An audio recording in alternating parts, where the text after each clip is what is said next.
من جهة أخرى أكد خافير تيباس أن نتيجة فوز فريق برشلونة الثاني على إلدنسي ب12 هدفا دون مقابل في دوري الدرجة الثالثة سيتم التحقيق فيها بعد الاشتباه في عملية تلاعب بالنتائج. وقال تيباس في تصريحات صحفية إن رابطة الليغا ستحقق في نتيجة المباراة بعدما طلب منها مجلس إدارة نادي إلدنسي ذلك، مشيرا إلى أن نتيجة الشوط الأول من المباراة الذي انتهى ب8 أهداف تبدو خارجة عن المألوف.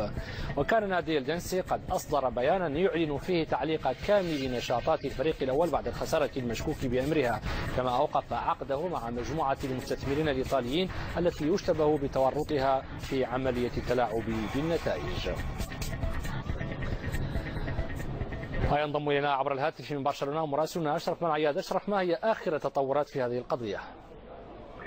مرحبا بك اسماعيل. اولا مثل هذه النتائج لا نراها الا قليلا ومن الصعب ايجادها في دوري تنافسي كدوري الدرجه الثالثه في اسبانيا.